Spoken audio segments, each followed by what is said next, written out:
Welcome to the Vault Excel. Thank you for your time. This commentary is pertaining to Sonia Massey, who was murdered in her home by former Deputy Sean Grayson. He is currently in a county jail with no bail, and he also has pled not guilty to the said first-degree murder charge. OPBRG is the source of this information.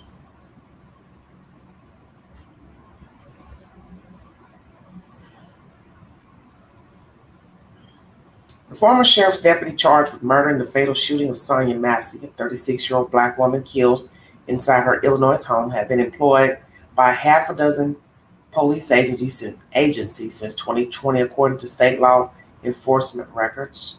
Sean Grayson's career included short stints as a part-time officer at 3 small police departments and a full-time job at a 4th department, as well as working full-time at 2 sheriff's offices, all in central Illinois. Grayson, 30, who was white, has pleaded not guilty to first-degree murder, aggravated battery with a firearm, and official misconduct charges in the July 6 killing. He was fired last week by the Sangamon County Sheriff's Office. Authorities said Massey had called 911 to report a suspected prowler.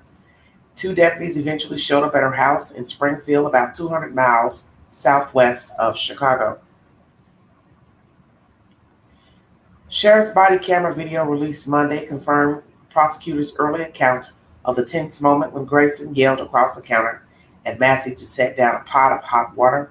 He then threatened to shoot the unarmed woman. Massey ducked and briefly rose, and Grayson fired his pistol at her.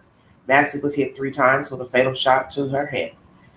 James Wilburn, Massey's father, called for Sangamon County Sheriff Jack Campbell to resign. "I want to tell y'all the sheriff here is an embarrassment," Wilburn said.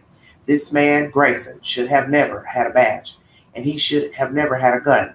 He should have never been given the opportunity to kill my child." A telephone message was left with Campbell's office. The Associated Press is seeking Grayson's employment history from the 6 agencies. The Illinois Law Enforcement Training and Standards Board shows Grayson was hired part-time on August 11, 2020 by the Pawnee Police Department.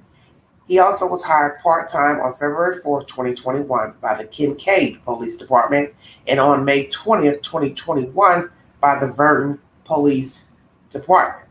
So there you have the stretch. Part-time February 4th, 2021. Then he went to Kincaid May 20th, which was only a few months later in 2021. 2 months later, he was hired full-time by the Auburn Police Department and remained there until May 1st, 2022. When he was hired full-time by the Logan County Sheriff's Office. Grayson left Logan County on April 28, 2023, and was hired full-time May 1st, 2023, which was only a few days later, by the Sangamon County Sheriff's Office. He received his part-time law enforcement certification on June 5th, 2021, according to the Illinois Law Enforcement Training and Standards Board. His certification status currently reads as suspended on the board's website. Grayson's attorney, Daniel Fultz, declined comment. Wilburn and Sonia Massey's mother, Donna Massey, met with Illinois Governor J.B. Pritzker and Lieutenant Governor Juliana Stratton at a Baptist church Tuesday morning.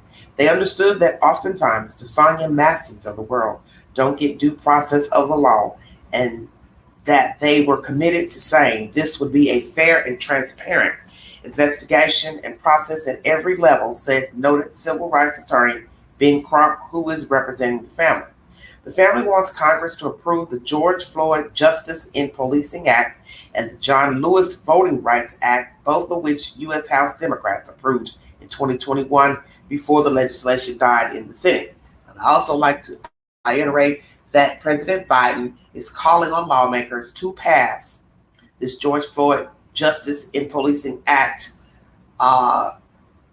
more than ever since the unaliving of Miss Massey, and he also had been promoting this act a few months ago.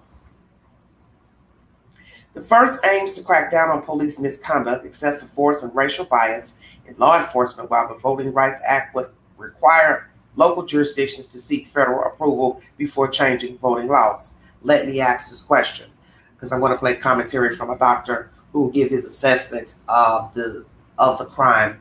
Was this biasness as far as race, as far as assuming the victim had some type of mental defect, because it wasn't noted until near the end of the body cam that she was a 1096, and that is a person who has had previous contact with law enforcement. So once again, what's their biasness on her race, and also a notion that she possibly was mentally disturbed, or the officer at hand was just,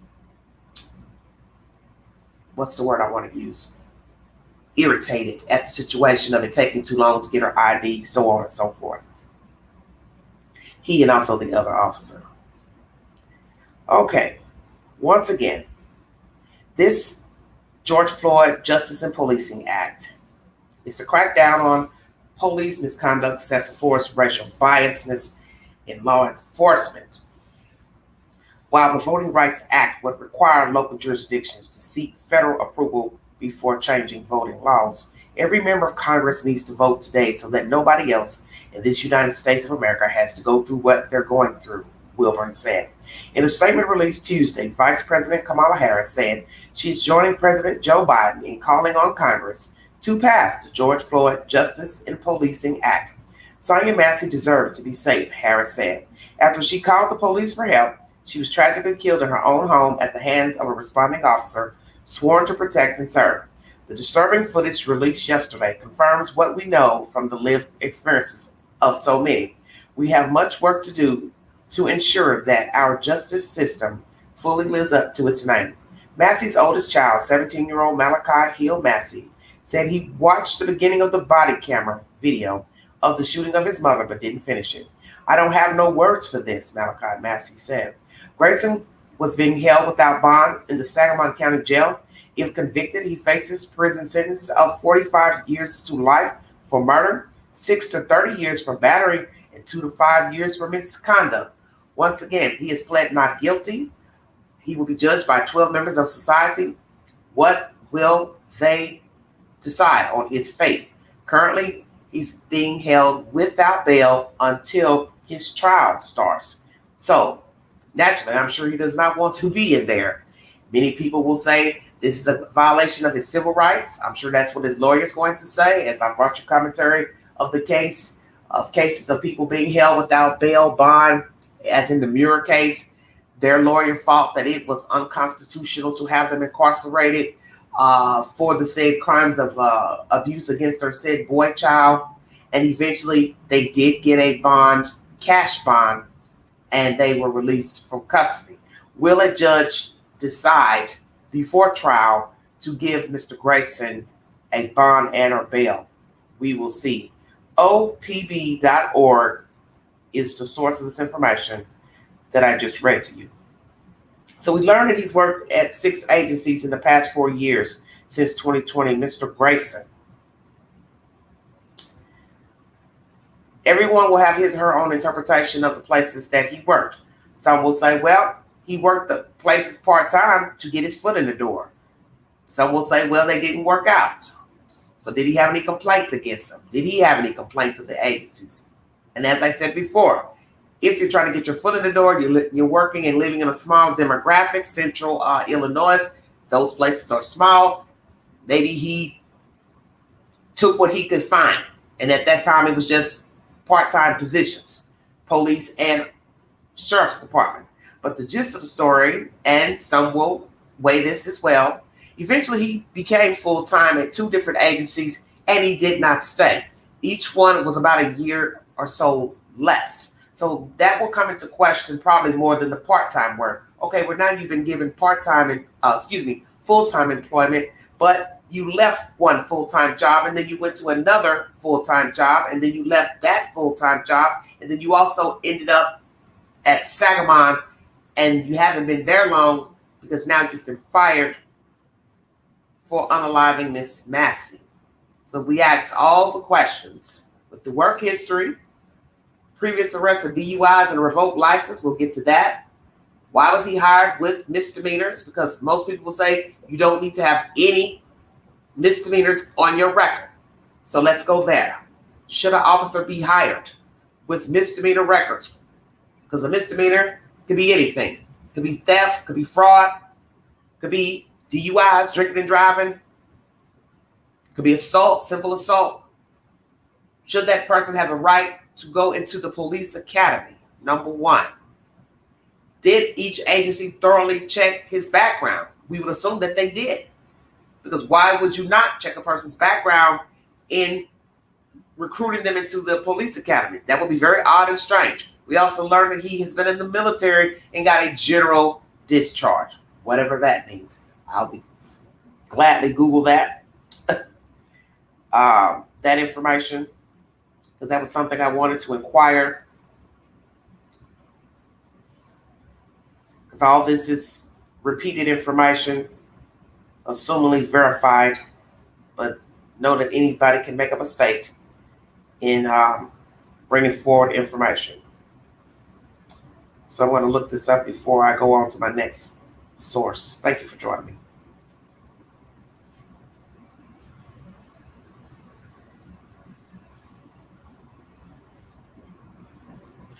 A general discharge, also known as general discharge under honorable conditions, is a military discharge status that indicates a service member's performance was satisfactory, but had some notable deviations from expectations. This could be due to misconduct, such as pattern of minor infractions that disrupt military discipline, or inability to adapt to a particular environment or group. Before a general discharge is issued, the unit commander will usually try to correct unacceptable behavior with non-judicial punishment. However, discharge is mandatory for reasons such as drug abuse or homosexual conduct. A general discharge doesn't necessarily have negative consequences for a veteran's future, and they may still be eligible for some benefits, access to most veteran programs, VA medical coverage in some cases, and veteran benefits if they otherwise qualify. However, veterans with a general discharge are not eligible for re-enlistment or the GI Bill. The impact of a general discharge on a veteran's future may depend on the reason listed on their DD-214. Wow. Let's go into this military discharge information. Thank you for joining me. Might as well access all avenues pertaining to this case.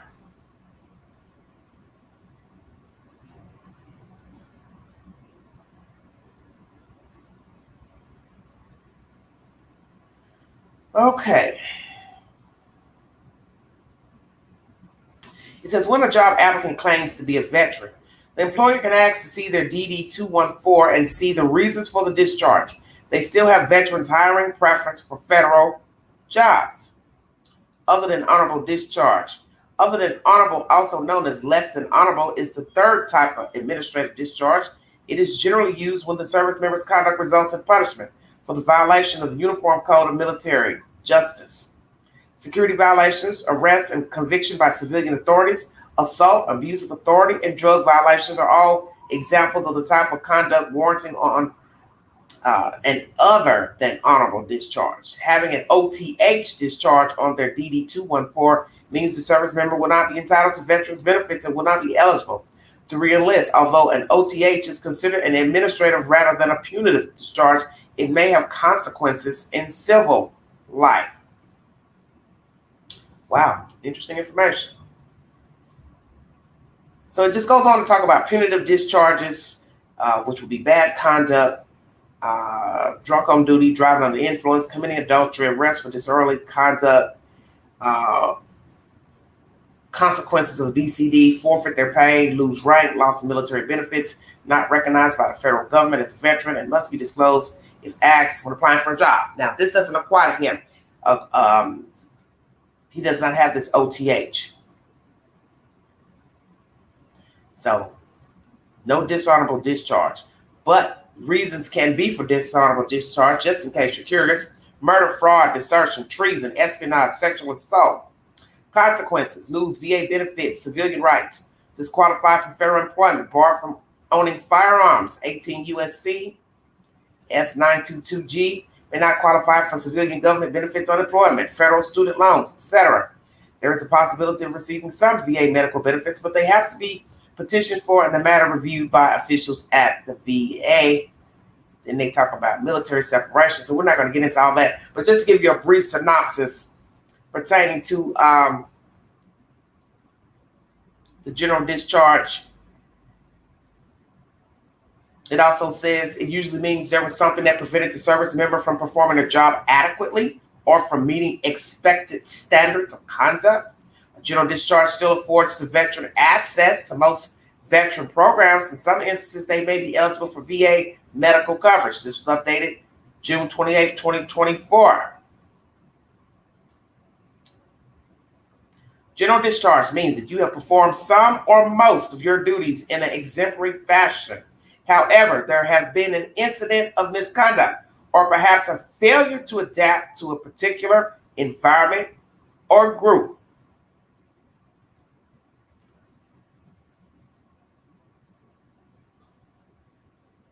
While veterans might not be thrilled with a general discharge on their resume, they can still qualify for important benefits such as health care, TRICARE's continued health care benefit program, military health insurance, disability compensation, VA pension, home loans, and all educational benefits except for those.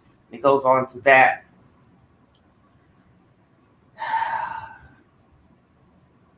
So he can get disability compensation, VA disability compensation, pension, and home loan benefits.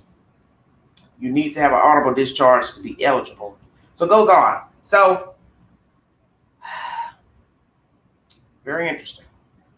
And once again, give you the listings of 5 levels of discharge. Honorable, under honorable conditions, that's general. That's general, that's number 2. Number 3, under other than honorable conditions. Number 4, bad conduct. Number 5, dishonorable. And 6, uncharacterized. He got number 2, under honorable conditions, which means general. Meaning there was still something there of possibly non-compliance or unexpected behavior, not exemplary or following guidelines, so on and so forth. So what happened with Mr. Grayson in the military to get this general discharge? I am curious. Will we get that information in court? Possibly so. All right, get on to the next set of business. Thank you for joining me. Got a lot to bring you.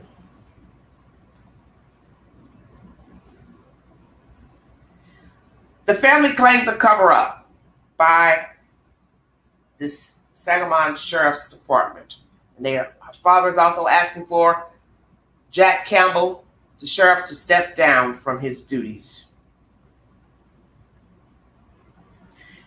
The family has demanded justice, claiming the authorities tried to cover up Massey's fatal shooting by the sheriff's deputy. The family said if it weren't for the body cam video of the shooting that was released Monday, no one would know the truth. So I'm not going to go into all that, the he said and the she said of the video, because we've already been down that road. Just skimming over the article. Her son said she was a good mother. She was very smart, always helped everybody but herself. Just a ball of love, honestly, to me. She cooked me the best food. I love her food, honestly, said Malachi Hill Massey, Sonia Massey's son. She's just the most loving person ever. I don't know. That's the person that made me just feel so loved. Massey's son and mother said police weren't transparent about what happened. They said it's under investigation. Then they said they told the doctors at the hospital that she committed suicide. And then they changed it, said Sonia Massey's mother, Donna Massey. They kept changing the story. Malachi Hill Massey concurred that the family received conflicting information. Yeah, because they told her that, but they called. The hospital just told me that someone shot her. So they're just telling everyone different stories, he said. We're going to get justice for sure. I know we are for sure. So will they sue the Sangamon County Sheriff's Department? Number 1. Why were they lying to the family about how she died?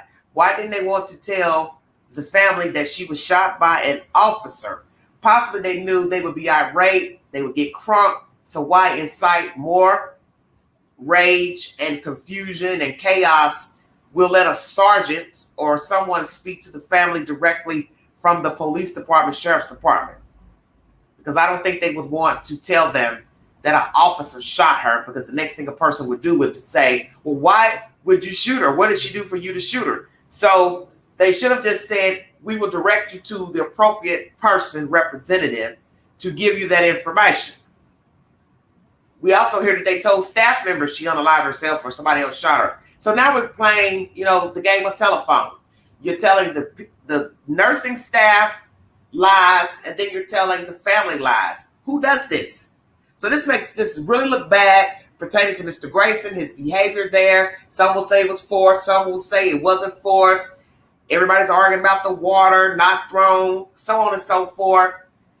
If you slow the video down, as I watched today from this doctor's channel, you can see the pot being thrown. Some will argue that it wasn't. You're entitled to your opinion. I'm not here to argue neither way. I'm just bringing you the said updates pertaining to the story. But it does not look good after the fact that we have lies being told, when you could just say, we have someone here who can give you the information on what happened. That's all you have to say. The lying is a problem, and that's a bad look, because it's already bad that this one person has had this detrimental interaction with her, which led to loss of life. Then we have his behavior on the body cam, turning the volume down on the camera. There is a point where you don't hear anything, and he's standing near the counter. She's lying on the floor. Him not rendering aid, that's a problem. His conversation with the other officer, that's a problem. Of getting her help, not getting her help. Basically saying, just let her lie there. Then one gets a kid, comes back. It's just a back and forth of negativity. And some will say just triflingness. You're entitled to your opinion. So you got the interaction itself before death. The interaction in the house, the killing of Miss Massey. Then afterwards, you go into the hospital lying to the family and lying to medical staff. This is abhorrent. And then we now dig deeper into the belly of the beast. We find out that Mr. Grayson has previous DUIs when he should have never even been able to go into the academy to get a certification. He has a problem with drinking. So that leads me to think about what he may have gotten released from the military. Something about his behavior was not exemplary. So was it his mouth, his tongue? He wouldn't comply? Did he have any substance abuse issues? We also hear that as well. In one of his DUI charges, there was marijuana and I believe a weapon in the car. So he has issues. He has issues of being under the influence. So was that also an issue when he was in the military? I don't know. We'll wait to see. Okay. Will they sue, once again, the Sangamon Sheriff's Department?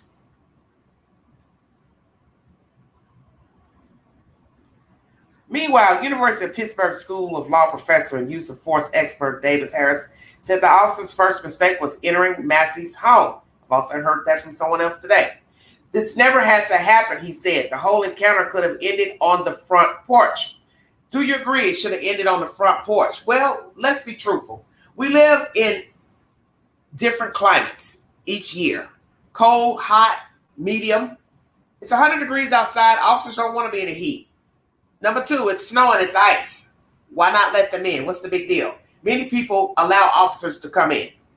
You're also going to hear from a doctor talking about that, looking around. Well, one of the lawyers talking about the looking around. They should have been flashing a light in a room, although you had access to see what's in front of you, beside you, behind you, but you shouldn't be flashing lights in other rooms. Do you agree with that? Disagree?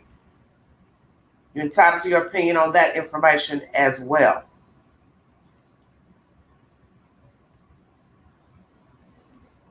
Hello, everybody in the chat. Thank you for joining me. 1 second.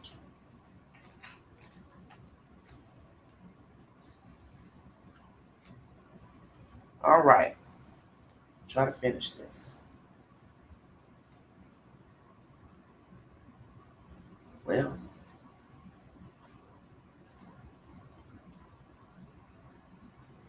okay. So this law professor, David Harris, says they should have never went inside. Should have never happened. Ended on the porch.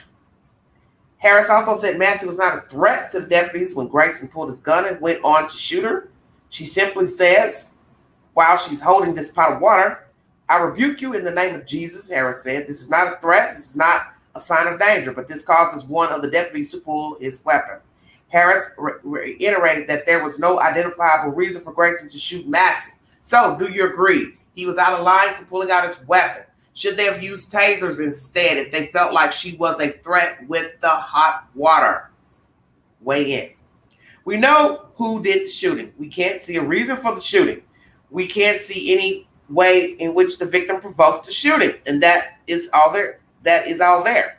Because there was a camera on one of the officers that was turned on, Harris said, even if you can make the case somehow that a pot of hot water off a stove could be used to threaten somebody or use as a weapon, it doesn't happen here. Well, some will probably disagree. Well, it's hot water. If you throw it, it's got to go somewhere. Some will say. One's going to argue, well, she only threw it once she got down. When they got closer, she felt threatened, so she threw the water to make them go away. Well, then somebody will say, well, that's a foolish act. How's that going to help you? Because you're not supposed to be throwing anything at the officers. You're entitled to your opinion. University of Chicago law professor from practice Sharon Fairley, who formerly headed the Chicago Civilian Office of Police Accountability, which investigates shootings by Chicago police, likewise noted how the escalation happened quickly. I did not see anything in that video that, to me, made it appear that she was presenting that kind of threat to the officer, said Fairley. It seems that they just immediately escalated to deadly force. Fairley reviewed the body cam footage and also said there was nothing in the video that would have warranted deadly force. Would a reasonable officer in those circumstances interpret that particular phrase of words as threatening? Fairley said of Massey's "I rebuke you in the name of Jesus" remark. I don't think so. Well, that's the whole point of how this got to where it got to. Everybody's perception is different. He perceived that as a threat. You saying you can't see other people perceiving it as a threat? Well, you can't say that because you might interview 5 more officers who may be asked the same question and they may say, yeah, I would take that as a threat. Everybody has their own interpretation. So I asked all the questions. Please take the polls on my community page. Where do you see his attitude, his demeanor? Because during this transaction, from front door to death to afterwards, you can see that he appeared uncaring, uncouth, irritated, agitated, and that makes for problems. Whether it be he had a bad day or this is just who he is. Shortness, short-tempered, no patience.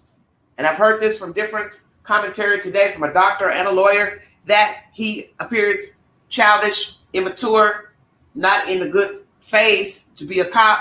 But let's be truthful. You see this all the time with law enforcement, military, the butcher, the baker, the candlestick maker. Everybody has some type of flaw. It's how you deal with your responses is the problem. And that's what led us to this debacle here. What he perceived as a threat, he pulled his gun out. And I'm sure that's going to be his defense. I thought she was going to throw, or she did throw the water. That's going to be his defense. Now, what will the other officer say to his defense? Yes, I perceived her as a threat as well. And as I said, during that video, you will hear there was a 1096 mentioned and confirmed. And you also will hear an EMT say they had just been there earlier. So what was that all about? We also learned she had mental illness. This doctor in this commentary says she is schizophrenic. I have not read that anywhere yet. But anywho, was she hearing voices earlier that led the ambulance to come to her home? Then now she calls back saying she hears a prowler. Was there somebody outside the house bothering her, knocking on the door, or she was hearing things her mind was telling her someone was there, but there wasn't anyone there? Okay, once again, I rebuke you in the name of Jesus remark. I don't think so. Grayson has worked for 6 different law enforcement agencies. Since 2020, CBS News has learned Grayson, a former private first class in the Army, also pleaded guilty to driving under the influence of alcohol in 2015 and 16. Why was he even hired by the Sheriff's Department, Crump said. In Illinois, a DUI conviction does not automatically disqualify someone from becoming a law enforcement officer. So see, this is where this is the problem. For some people, are going to say, well, he had no business with this on his record to now shoot a woman. So now we have to ask, did he currently have an alcohol abuse problem at the time of the murder? Grayson's attorney has declined comment. So, the lawyer, why aren't you speaking? Why do you have nothing to say pertaining to your client? Is there a reason why you've decided not to speak? Of course, that's your right, not to speak. Some will wonder why you haven't said anything on behalf of your client. Massey's father, James Wilburn, also called for the resignation of Sangamon County Sheriff Jack Campbell. The sheriff told CBS News he has no plans to resign. So we've got Biden and Kamala pushing this George Floyd Policing Act. Her family are also pushing for this act and another Voters Act. The father wants the sheriff to step down, Mr. Jack Campbell. Jack Campbell says he's not going to. So I guess he says, well, I'm not Secret Service. I ain't worried about it. I ain't the director of the Secret Service. I ain't going nowhere. Will he eventually step down?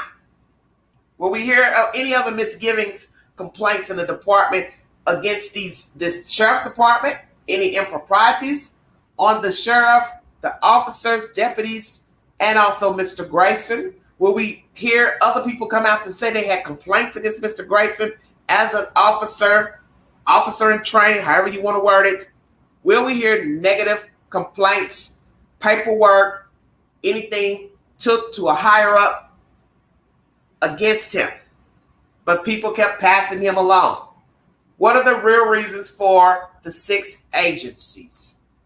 Because as I said, I can see a person wanting a full-time job. So they work maybe 2 part-time jobs, because that's what he was doing at one time, working 2 separate part-time jobs, different agencies. So I can see a person doing that, because you can't live off of part-time work. But where the judgment will come in is once he got the full-time job, the first one, what happened there? And then you left that job maybe a year or so later and went to another full-time job. And then that didn't work out. So then you left that job. And then you end up making your way to Sangamon County. So some people are going to say, okay, I might give you a pass on the part-time, depending on why you really left, because we don't know. But what happened to the 2 full-time positions before Sangamon County? I do not know. CBS News is the source of this information that I just brought to you. So we have DUIs from 2015 to 2016, general discharge from the Army, working all type of different jobs, security at a hospital, working at a gym for 3 years. That's probably the longest job he's had so far that I've heard. Does he have a problem conforming to rules? A lot of us do. A lot of us don't like people telling us what to do. So that would go back to your history as a child. What was he like as a child, as a teenager? Did he get in trouble as a child, as a teenager? Was he mentally, physically abused? Might as well, we'll go in the belly of the beast. Because someone's going to say, well, if you're disruptive and you had a problem growing up, defiant, didn't like rules, mistreated, why would you go into the military? Because really that makes no sense. You got an attitude problem, but you'll go into the military where you know you got somebody telling you what to do 24/7. Then you will leave out of there and then go to become a cop. Is this an ego trip that he was on? He was searching for a better self, trying to make a better him, wanting to validate himself. Because we have learned this about narcissists and sociopaths. They will seek out security, military, police type jobs because they want to validate themselves. They're on an ego trip. Is that what has been happening to this Mr. Grayson? He was on an ego trip because the military didn't work. Those jobs didn't work. And then the last job with Sangamon County, obviously, did not work. NBC News is my next source. Just bringing you a little bit of information. Each article has something different pertaining to Mr. Grayson. 6 agencies since 2020. He has twice pleaded guilty to driving under the influence of alcohol before he began working in law enforcement. So that's very pivotal. Before he became a cop, he's pled guilty to 2 charges of driving drunk. That's a problem. Now, you heard in the other article that they could still put you through the program with the misdemeanor of DUI, which to me that should show you the person has a problem. Why would you want somebody to go to academy with 2 DUIs and also had marijuana in their possession? Simple possession, whatever, it doesn't matter. Each is a charge: drug charge, drinking charge. Then you're talking about a weapon. You're not supposed to have a weapon in the possession with alcohol and drugs. He appears to be a bad boy to the queen, now with this past information being revealed. He's been fired from the Sangamon County Sheriff's Office July 17th, nearly 2 weeks after he shot and killed Massey in her home in Springfield, 200 miles southwest of Chicago. Once again, she called 911 to report a prowler. Grayson and another deputy, who has not been identified, responded just before 1 a.m. on July 6th. Grayson shot her in the head within seconds of demanding she drop a pot of hot water after she told him, "I rebuke you in the name of Jesus." And this was revealed on a body cam, now revealed to the public. Massey was black, Grayson is white. His employment history includes short stints as a part-time officer and 3 small police departments in Illinois, full-time employment at 1 police department and 2 sheriff's offices. Okay? So he's worked full-time at a police department and 2 sheriff's offices. So that's 3 places. Stand corrected. All the agencies who work for are in Central Illinois. NBC's requested his personnel files from each agency and has received responses from 5 so far. Records provided by 4 of those departments do not include any complaints or disciplinary action against Grayson. Repeat, records provided by 4 of the departments do not include any complaints or disciplinary actions. So if he didn't have any complaints, there were no disciplinary actions, then why did he leave each position that he didn't hold very long? Very, very interesting information. However, disciplined by the Logan County Sheriff's Office after he hit a deer with his squad car during a chase that violated department policy. Grayson worked for Logan County immediately before he joined Sangamon. His personnel record from the agency also shows that 2 people filed complaints against him. So this is the agency, I guess, that they didn't get the records for. Wow, this is deep. Shows that 2 people filed complaints against him. A woman accused him of inappropriate behavior during her arrest, and her fiance, who was an inmate at Logan County Jail, accused him of abusing his power and harassment when Grayson questioned the man in jail after the woman's arrest. This is crazy to me. When Grayson questioned the man in jail after the woman's arrest, Grayson rebutted the allegations in both complaints, which are marked as unfounded in his file. His report said he left the sheriff's office in good standing. So did he leave after this alleged transaction between the woman and the guy in jail? So that means he knew them or knew of them. Not getting a lot of understanding to what was going on there. Before Logan County, Grayson worked part-time at the Pawnee, Kincaid, and Verdon police departments. State records show with his employment at Pawnee overlapping at times with both Kincaid and Verdon. He worked full-time at the Auburn Police Department. Kincaid Police Chief DJ Mathison said Grayson worked there part-time from February 4th to May 18th, 2021, and was let go by the Village Kincaid Board when he refused to live within a 10-mile radius of the village. Okay, so this one is a jurisdiction issue.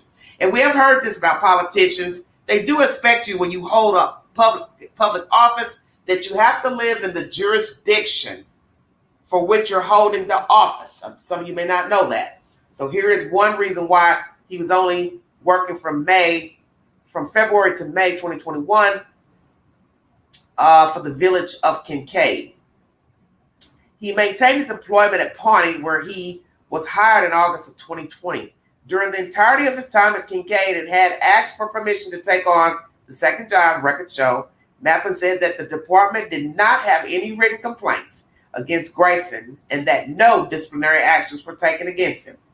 The Verdon Police Department hired Grayson shortly after he left Kincaid, and while he was still working at Pawnee at a rate of $17.50 per hour, records obtained by NBC News show, he worked there part-time for several months. The police department employs 9 officers. So this goes to show what I had already said. You're talking about rural America, small town. Common sense would tell anybody that those officers don't make a lot of money. You know, you discount his previous DUIs and why they let him be a cop in the first place, just the common sense of it all. They're not making any money. They don't start out making a lot of money. That's why a lot of people question why anybody would want to be a cop. So I can see why he would have been working part-time jobs, because he's in an area that's, one, that's small, and 2, they don't have the need for a lot of police officers in little bitty districts. Okay? Because 1, somebody's got to actually have the credentials to be a cop. So that would be a problem. Having people staffed, having the credentials, and also an available position. So this is possibly why he was working different part-time jobs, was to supplement his income. Just saying. Was that the reason why he was working the part-time jobs? Was to supplement his income, because at first he didn't have full-time employment. Once again, he worked there part-time for several months. The police department employs 9 officers. It's not a lot of people. The department said Grayson's reasons for leaving is unknown because it did not receive a resignation from him. A department official said that he just stopped covering shifts. Wow, interesting. His separation date was December 13, 2021. The records show he began working in Auburn months before. He wrote in the application for Auburn that he was leaving Verdon because he wanted to be a full-time officer. Okay, so that goes back to what I just said. Was that the reason why he was working 1 place, 2 places, 3 places to supplement his job? Because I think most of us know $17.50 is not a lot of money. It's definitely not a lot of money if you got children. So I don't know if he has kids, girlfriend, dog, cat, whatever. But $17.50 is no money when you're living in the up north. Cost of living is higher. He wasn't making any money. So $17.50 is nothing part-time. I think most people can agree to that. You know, despite his previous history with drinking, driving, and all that, just statistic-wise, it's not a lot of money. So you hear he wrote in his application for Auburn that he left Verdon because he wanted to be a full-time officer. Grayson worked full-time at Auburn Police Department from July 21 to May 22, and then at the Logan County Sheriff's Office for a little less than a year before he joined Sangamon County Sheriff's Office. In his letter of resignation from the Auburn Police Department, Grayson wrote that he had nothing but a positive experience working as an officer. I appreciate the opportunity you presented to me, and I'm sincerely grateful for everything you and this department has done for me, he wrote. I will take everything I have learned from you and this department and continue to learn and grow. Grayson received his part-time law enforcement certification June 5th, 2021. According to the Illinois Law Enforcement Training and Standards Board, his certification status reads as suspended on the board's website. Before he worked in law enforcement, Grayson had been a wheeled vehicle mechanic in the Army from May 2014 to February 2016, Army spokesman Bryce Duis said. He had no deployments and left the Army in the rank of private first class, Duis said in a statement. Court records show Grayson twice pleaded guilty to misdemeanor charges of driving under the influence of alcohol in 2015 and 2016. 2015 arrest occurred during his enlistment. His past DUI arrests were disclosed in his application to the Auburn Police Department records. So that means they knew. Let me repeat. His past DUI arrests were disclosed in his application to the Auburn Police Department. And then we also learned that in 2015 and 16, he had driving offenses pertaining to alcohol that he pled guilty to. Okay? He also noted in that application that at some point his license had been revoked or suspended, and that's definitely not good. Body camera video showed Grayson declined to render aid as Massey lay dying and discouraged his partner from trying to save her.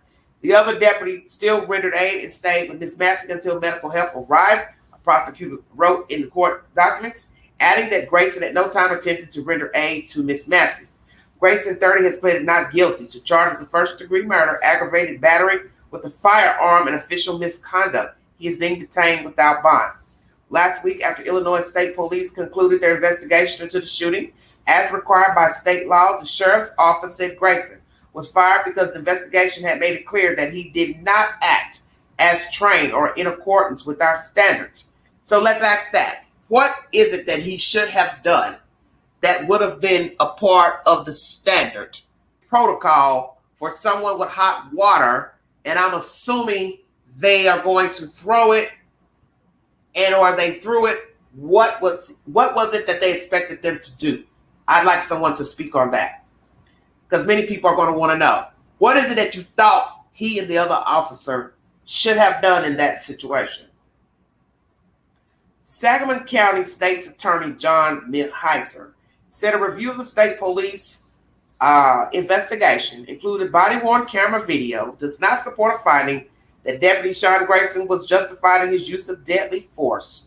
The fatal shooting has drawn comments from President Joe Biden, Vice President Kamala Harris, and the Justice Department, and it is aware and assessing the circumstances. So, Justice DOJ is assessing this case. The Justice Department said it will continue to track the criminal case opened by the Sangamon County State's Attorney's Office. This article was written by Miss Janelle Griffith, national reporter for NBC, focusing on race and policing. Thank you, ma'am. So we have numerous agencies that he worked.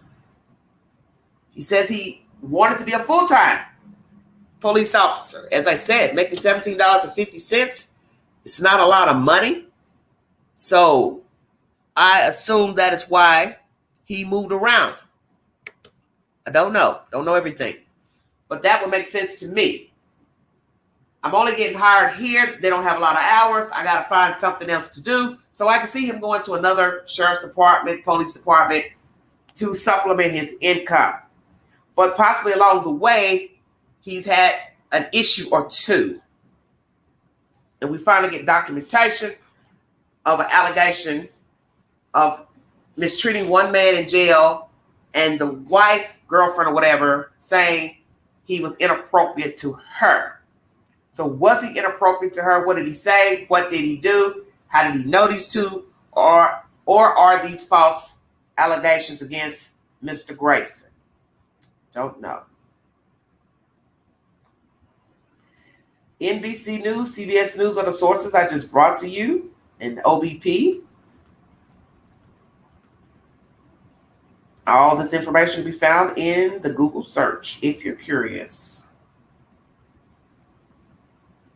There was another one I found and told about his life. Hold on a minute.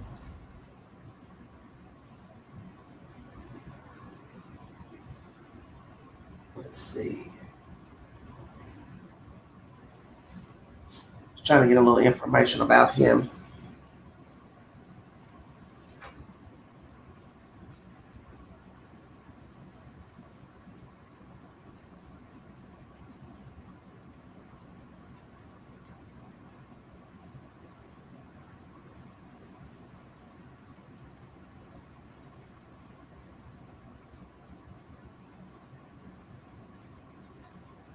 So this article is recapping just about the same information that I've already read, but we're going to go ahead and do it anyway. ABC7 is the source.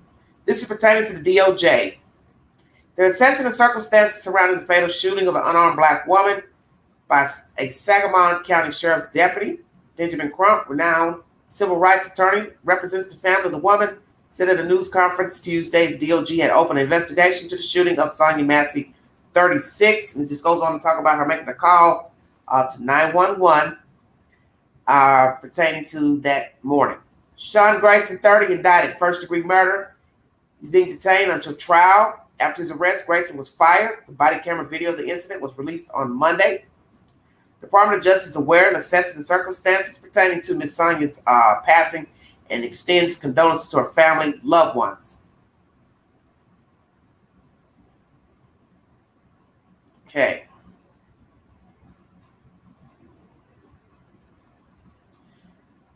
So it goes on to talk about the approach of her at the door, and checking for intruders. They go inside. She's wearing night clothes. Asks if she could remove a pot from the stove, heating unknown liquid. When an unidentified officer who responded with Grayson moves away, Massey says, "I rebuke you in the name of Jesus." Grayson, who was standing in the living room, threatens to shoot her in the face, draws his weapon. Massey drops below a kitchen counter that separates them, puts her hand up, apologizes. She rises back up and appears to be holding an upended pot, a pending pot. Grayson fires 3 shots, including a fatal shot to Massey's head. Now, I didn't even know that he had shot her 3 times. That part of the video, I had no idea. Grayson first became a police officer in 2020, less than a year after his driver's license was reinstated for driving under the influence, according to the Illinois Law Enforcement Training and Standards Board. So he became a police officer in 2020, less than a year after his driver's license was reinstated. Should tell you something right there. Personal file from his first employer, Pawnee Police Department. Police Chief Barkley Harris represented to ILETSB that Grayson had no convictions for felonies, qualifying misdemeanors, or crimes of moral turpitude. Harris and Pawnee leaders declined to comment through their attorney. Grayson also revealed on his application that he received a general discharge from the military in 2016. He bounced around jobs, working at a gym, landscaper, and finally as security at HSHS St. John's Hospital in Springfield, the same hospital where Massey would die 4 years later. The village of Pawnee hired Grayson as a part-time patrol officer in 2020. Then he was sent to training. In the part-time basic law enforcement course, officers attend training 4 days a month, usually over 2 weekends, according to Anthony Cobb, Deputy Director of ILETSB. Half the course is taught online, and it usually takes 9 months. Grayson began moonlighting at Kincaid Police Department, but left 3 months later when he was hired by Verdon Police Department in May 21. He worked part-time at Verdon for 7 months. 2022, after 7 months outside of law enforcement, Auburn Police Department hired Grayson for a full-time slot. He did the transition course, but only stayed at Auburn for 2 months. ILETSB records showed Grayson resigned. Grayson then went to work at the Logan County Sheriff's Department beginning in May 2022. He stayed there 11 months before taking the job at Sangamon County Sheriff's Office in May of 2023. So he's only been at Sangamon since last May, fired July of this year. So just a little over a year. Although driving under influence is not a disqualifying misdemeanor under ILETSB rules, Macoupin County court records show that Grayson was also charged in 2015-16 with DUI. 2015 report by the Verdon Police Department showed that he had a firearm and marijuana in the vehicle at the time of his DUI arrest. In 2015 case, he pleaded guilty, was fined $750, placed on 7 days of court supervision, which makes no sense right there. His firearm was returned in 2017, according to a court record. So after 2015, he paid $750, 7-day court supervision, which I don't understand that. And then he got his weapon back 2 years later in 2017. Verdon hired Grayson as a part-time police officer 6 years after that arrest. 2016, 2 months after he pleaded guilty on his first charge, Grayson was stopped by Macoupin County deputies and refused a breathalyzer. During the arrest, he told the deputy to hurry up because he needed to urinate. He threatened to urinate in a trash can or his pants, according to the report. At one point, he told the arresting officer that he was too small to make him mad, according to the police report. If you go back to the video, you will see that he's a very tall man, very huge guy. And they have now been comparing his height to Miss Massey's stature of being a petite person at 110 pounds.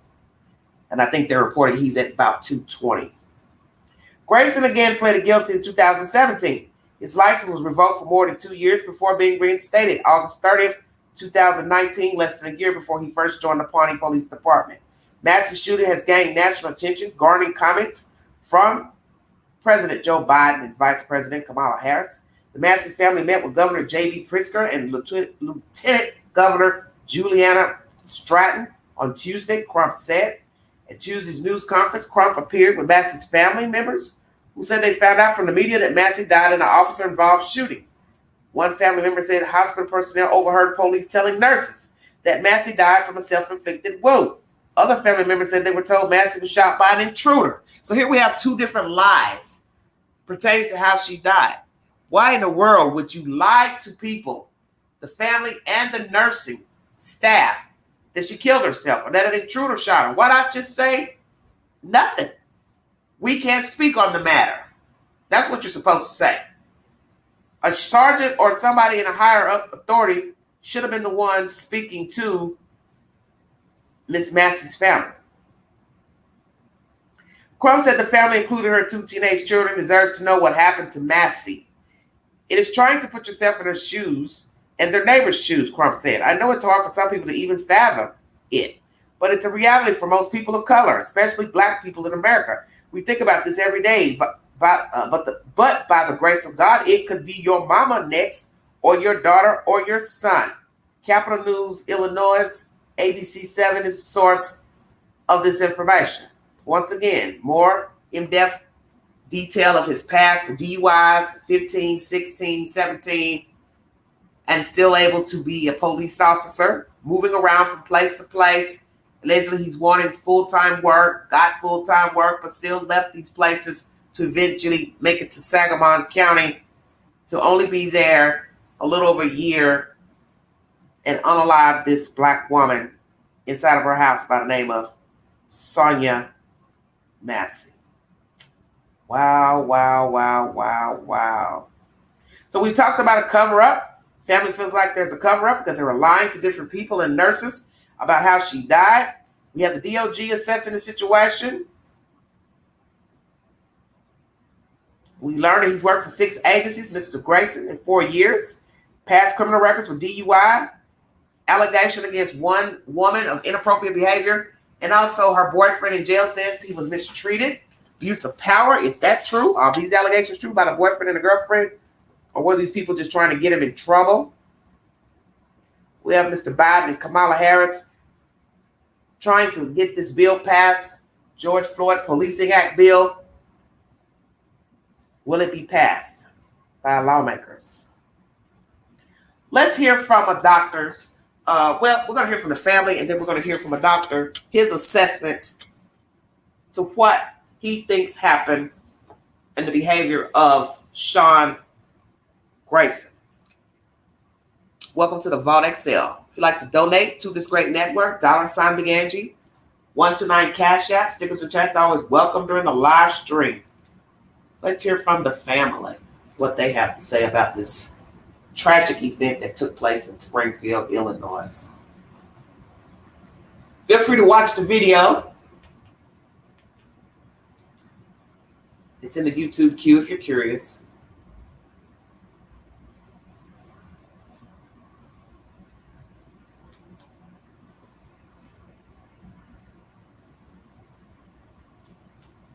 For the family of Sonia Massey is demanding justice 1 day after a video showing her being shot by police went public. The sheriff's deputy who killed Massey is now charged with murder. Tara Molina joins us now. Tara, we heard from Massey's mother and son today. That's right, Jim and Marie. And the point we heard from Sonia Massey's family again and again today, she was not only shot and killed by law enforcement, but they claim law enforcement then tried to cover it up. And they say if it weren't for the video, no one would know the truth. We want to warn you, it's video that's hard to watch. Body camera video of the deadly police shooting earlier this month. Sonia Massey called 911 to report a prowler outside of her home, and Sheriff's Deputy Sean Grayson and his partner showed up. You see them outside, and then inside her house, Deputy Grayson eventually instructing Massey to check on the stove. He says they don't need a fire while there. That's when things take a turn. Massey turns off the stove and picks up the pot. That's when Deputy Grayson raises his gun. Massey is seen apologizing and ducking for cover. That's when he shoots her. 3 shots are heard. Massey's family speaking out in a press conference today with their attorney, Ben Crump, after meeting with Governor J.B. Pritzker this morning, where they called for legislation to improve policing. Massey's 17-year-old son and mother sitting down with CBS News this afternoon. They say police weren't transparent about what happened. They said it's under investigation, and then they said that they told the doctor, the hospital, that she committed suicide first, and then they changed it. They kept changing the story. They didn't. Yeah, they just kept, because they told her that, but they called me. The hospital told me that someone just shot her. So they just telling everybody different stories. We're gonna get justice for sure. We are for sure. The sheriff's deputy involved, Sean Grayson, has worked for 6 different law enforcement agencies since 2020. His attorney is declining comment. Coming up at 6, we'll have more on this from police use of force expert David Harris, including a breakdown of the body camera video we first showed you yesterday. Thanks, Tara. We'll see you at 6. Thanks, Tara. All right, everybody, that's CBS Chicago if you're curious to the information. So that's her family speaking. That was her son speaking, Malachi. We are going to get justice. We are going to get justice, he says. So it's a blessing that she has her son, her mother, and also her father rooting for her to get justice for her. As I said, everyone has their opinion of what they think happened in that small house. Was deadly force used by Sean Grayson? Could he have resorted to some other means, such as backing up? As one lawyer was saying, well, I guess not, because we already know that wouldn't be the protocol to go out the door. They're there to assess the situation as it unfolds. Should they have used a taser? I thought about that. Then I said, hell, that probably would have caught on fire. Hot water boiling, and then you're shooting out this electronic device. That probably wouldn't have ended well. I think it was just going to be a recipe for disaster.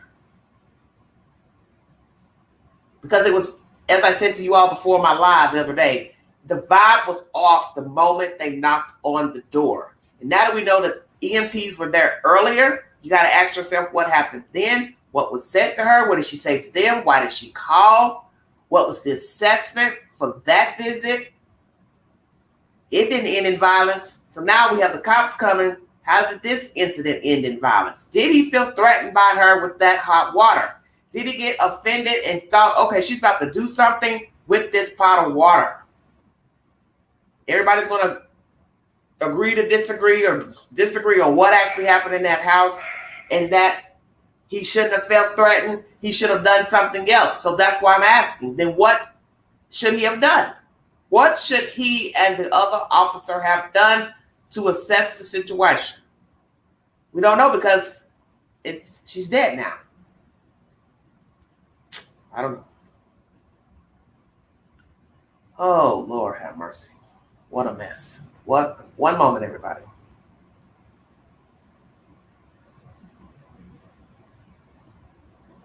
We're going to hear from a doctor, and he's going to give his commentary pertaining to what he saw in the video.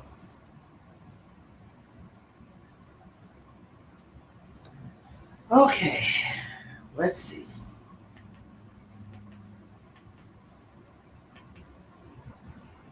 Dr. Todd Grandy gives his opinion pertaining to the body cam footage and the unaliving of Sonia Massey by Sean Grayson, former deputy.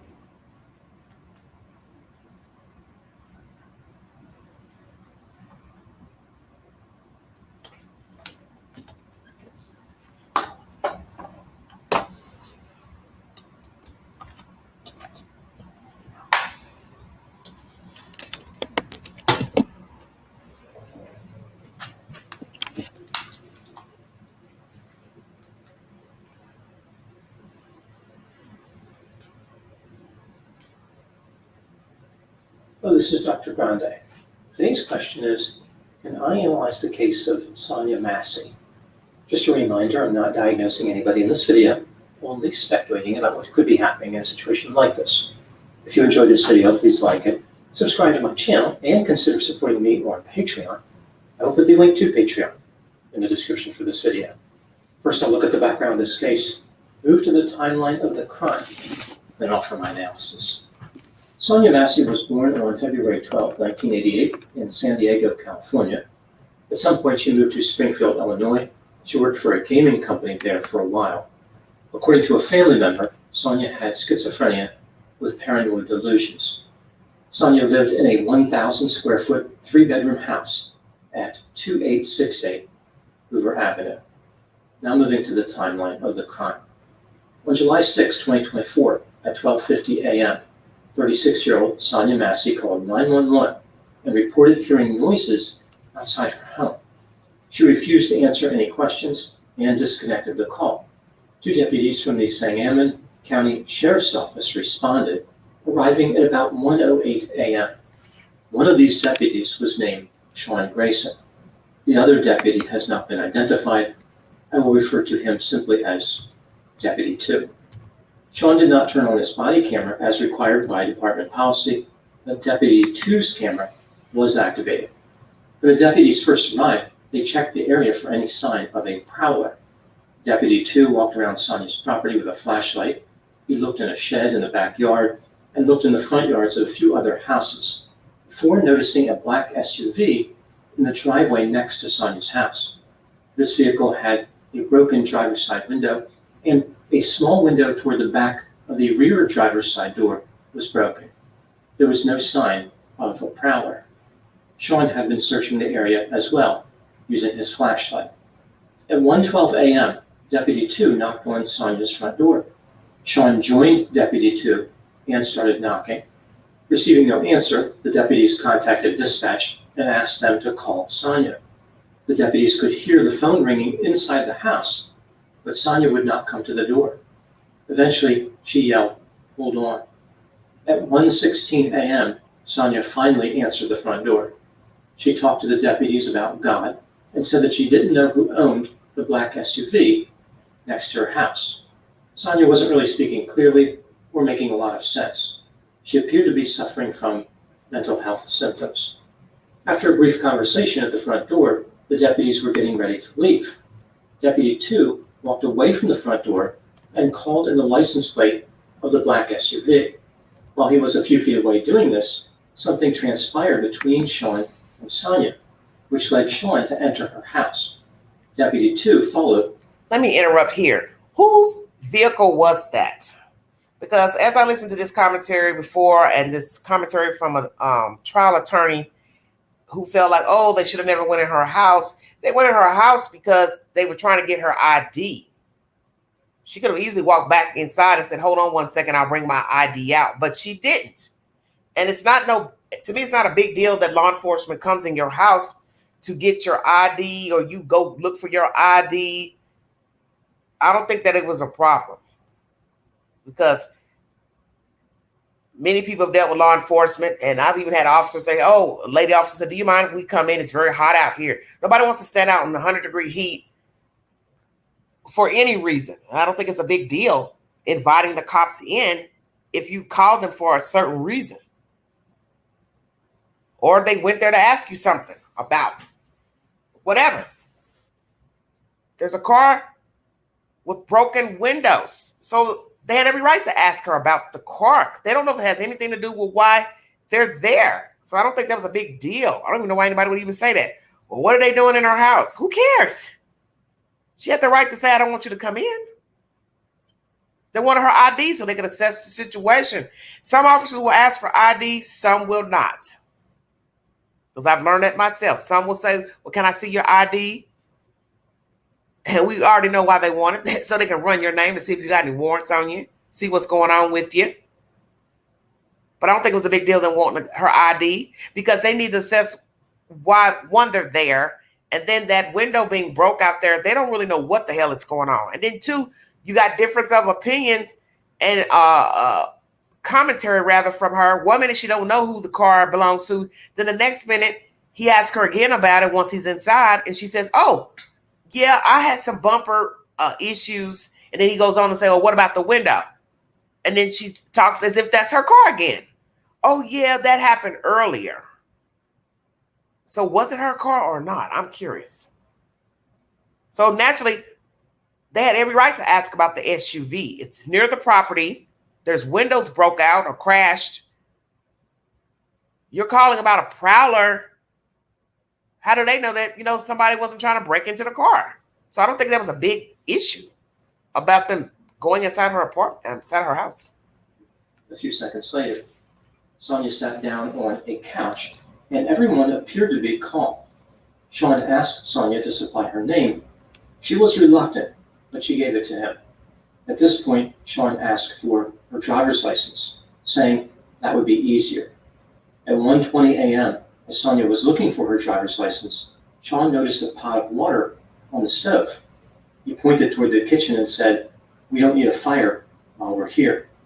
Sonia went into the kitchen to remove the pot from the stove. She turned off the stove, carried the pot to the sink, and turned on the faucet. The deputies were still in the living room at this point. There's something I just noticed by looking at that video. When he points his finger, Sean, to the stove, those flames were high. And even in one of the articles I read to you, they said that it was an unknown substance in the pot. What does that mean? All of this is bizarre. This whole incident and everything that's coming out is just bizarre. That's why it's good to take still frames of a video. Because sometimes running it concurrent, when shit's in motion and it's happening so fast, you miss things. The still frames show you more, because a lot of people, like I said, are still arguing about the water, the pot. The still frame in this video that he shows, you can see she had the pot and it was thrown. That flame was high on that stove. I just caught this in the still frame. So I'm sitting here thinking to myself, dear God, what was she boiling? Up 1 o'clock in the morning, noodles, ramen noodles, what? What was in the pot? And what took her so long to answer the door? We talked about that the other day. Curious. Because that's bizarre behavior to me as well. They backed away from Sonia, prompting her to ask, "Where are you going?" Sean laughed as he responded, "Away from your hot, steaming water." Sonia dramatically... Well, she had a mental problem, Skylar. By saying, quote, "Away from the hot, steaming water. Oh, I rebuke you in the name of Jesus," unquote. Sean replied with the word, "huh," which led Sonia to repeat, "I rebuke you in the name of Jesus." As Sean put his hand on his pistol, he told Sonia that she better blanking not, or he would blanking shoot her in the blanking face. Just as he finished that sentence, he drew his weapon, pointed it at Sonia, and said, "Drop the blanking pot." She responded by saying, "Okay, I'm sorry." After repeating the words, "I'm sorry," Sonia crouched next to the sink. Sean stepped forward and to the right to see around the counter, closing the distance to Sonia as he continued yelling at her. Even though Sean had not activated his body camera, it still captured what happened next because he turned it on a few seconds later. Body cameras always record video. When they are activated, they retain a few seconds of the video prior to the activation. During the Rooms to Go Kids Back to School sale, get an A+ in style. Oh, The coolest sorry. rooms- So why did he have it turned off? Many will ask that. Don't know. The volume, the camera was rolling, the volume was down. I don't know. I don't know what the hell's going on. Oh, Lordy. Drug. What do you mean drug?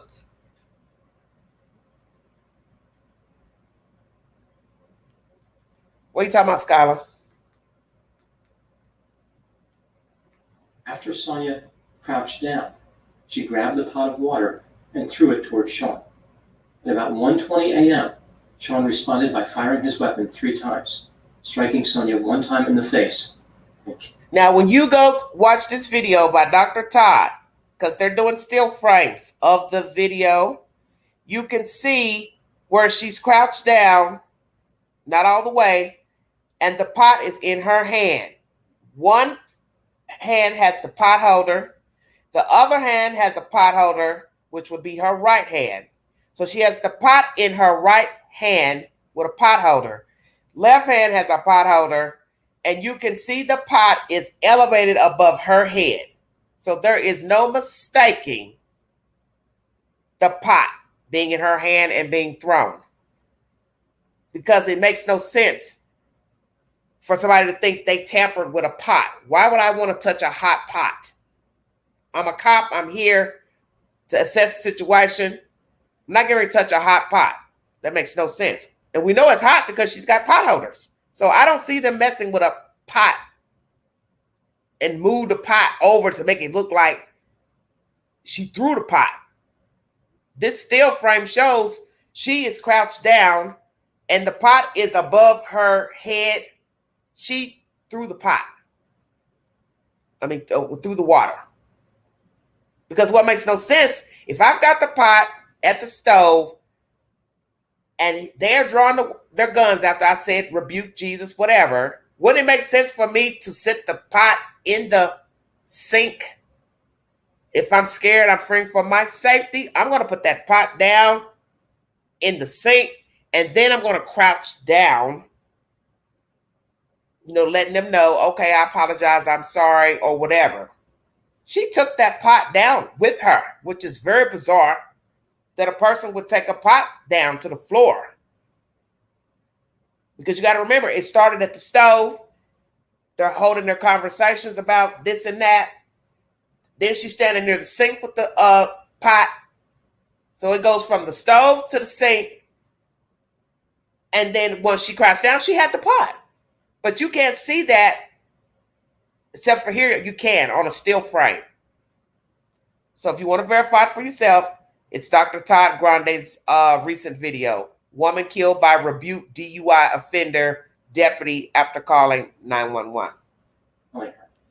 Sean yelled, "Drop the blanking pot." During the confrontation, Deputy 2 drew his weapon, but he never fired it. His body camera was on the entire time, but the camera didn't get a clear view of the shooting because of where he was standing. After the shooting, Deputy 2 told Sean that he was going to retrieve a medical kit from his vehicle. Sean responded, quote, "No, it's a headshot. She's done. You can go get it, but that's a headshot," unquote. He then said, quote, "Oh, I'm sure it was boiling. Taking blanking boiling water to the blanking head. And look, it blanking came right up to our feet, too," unquote. A few seconds later, Sean added, quote, "What else do we do? I'm not taking hot boiling water to the blanking face, and it already reached us," unquote. Despite his initial assessment that rendering aid was not necessary, Sean left the house at 1:22 a.m. to get his medical kit as Deputy 2 tried to help Sonia. EMTs arrived and Sonia was transported to a hospital where she was pronounced dead. Sean told responding deputies, quote, "She had boiling water and came at me with boiling water. She said she was going to rebuke me in the name of Jesus and came at me with boiling water," unquote. Despite Sean's claim of self-defense, the state had a different impression of his behavior. On July 17, 2024, 11 days after the shooting, Sean Grayson was arrested and charged with first-degree murder, aggravated battery with a firearm, and official misconduct. Now moving to my analysis. The killing of Sonia Massey has attracted a tremendous amount of attention from the media. There's a great deal of outrage, and many people have condemned Sean Grayson's behavior, including President Joe Biden. Despite a large number of people reaching the conclusion that Sean must have been guilty of first-degree murder, this case is a long way from resolved, and Sean maintains the presumption of innocence. In cases where police officers unjustly kill people, first-degree murder charges are rare. Usually, an officer would be charged with something like manslaughter. In an egregious case, second-degree murder. This brings me to the question, was Sean guilty of first-degree murder? Let's take a look at the evidence both for and against the idea that he was guilty, starting with the inculpatory factors.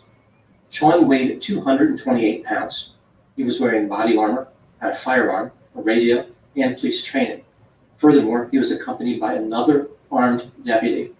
Sonia weighed 110 pounds, was alone, and was mentally ill. When Sonia told Sean that she rebuked him in the name of Jesus, it was reasonable to believe that her behavior was due to mental health difficulties. Either way, her statement was not a threat. Sean had a dramatic and aggressive reaction to this religiously themed statement, which was disproportionately severe. There was no reason for him to infer from Sonia's statement that she intended on throwing hot water on him. That is not part of the rebuke process. Hot water was never mentioned.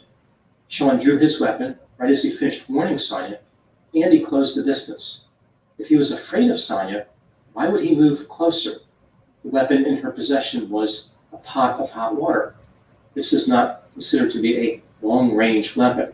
Sean could have remained safe simply by staying where he was. Sonia initially crouched down and left the pot on the counter, so she was unarmed. As Sean closed the distance, Sonia did appear to grab the pot of water and throw the hot water toward Sean, but this may have been in response to Sean's high level of aggression. He was closing the distance, pointing his weapon, and yelling. Many people in Sonia's position would have been intimidated under these circumstances. Moving to the exculpatory factors. For better AC and heating repair in Knoxville, we're setting a new. All right. Weigh in, everybody. Sean could take on a different meaning when holding a weapon. Just before Sean fired his service pistol, Sonia appeared to throw hot water from the pot toward him. That's pretty much it for exculpatory. So, is this all about a mental disorder? Her commentary from the moment she opened the door to walking in looking for paperwork, ID, rambling through bags. Officer mentions to her, hey, you need to take that off the stove. She goes over. They have this exchange about hot water. He's saying, I don't want to be near it, blah, blah, blah. And then she starts talking in a fashion that he assumed was negative or threatening. I don't know.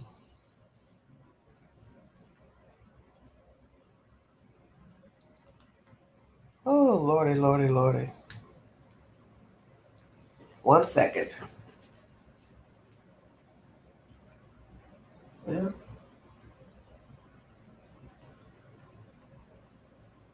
Factors.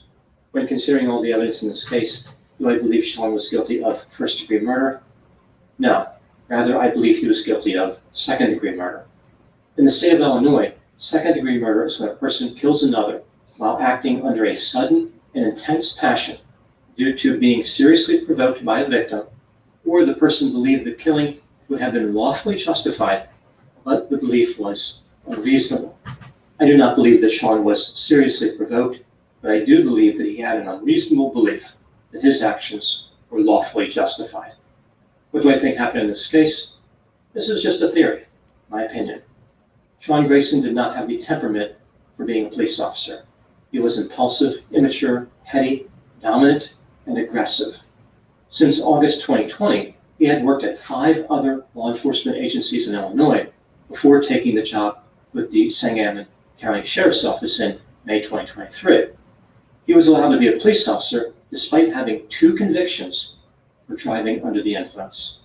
Even though these convictions did not technically prevent him from working as a police officer, any reasonable police administrator should have known not to hire him. Driving under the influence is not a minor crime or a victimless offense. Sonia called 911 because she was frightened. Right, because nobody got Fear hurt. was probably related to mental illness. The presence of the deputies only made her symptoms worse. Sonia misinterpreted Sean backing up from the hot water as offensive, which led her to deliver the rebuke statement. Sean became incredibly aggressive. Maybe it was the religious component of Sonia's statement, or he was really worried about hot water. Either way, his aggression was not warranted. Sonia apologized and crouched next to the sink, indicating that she was no longer a threat. But this wasn't good enough for Sean. He wanted to fully dominate and intimidate Sonia. Therefore, he closed the distance while pointing a gun and yelling. Sonia became frightened and threw the pot of water in self-defense. Sean killed her after developing the unreasonable belief that the circumstances warranted self-defense. Later, he wanted people to know that Sonia was mentally ill. Responding to an officer's question, Sean said, quote, "Yeah, I'm good. This blanking blank is crazy." unquote. Sean thought that Sonia's mental illness would shield him from prosecution. He was incorrect. Now moving to my final thoughts. The racial component of this case has been highlighted by the media, but I'm not sure this killing was about race as much as mental illness. Sean Grayson did not know how to handle a mental health episode and only made the situation worse. Those are my thoughts on the case of Sonia Massey. Please put any opinion. Dr. Grande, putting up a poll now pertaining to that comment's opinion. He believes it was second-degree murder. He says the state of Illinois could classify his actions as second degree and not first degree.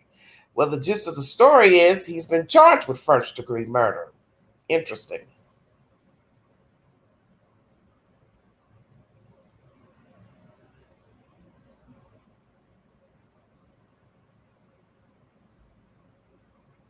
So I'm going to give you some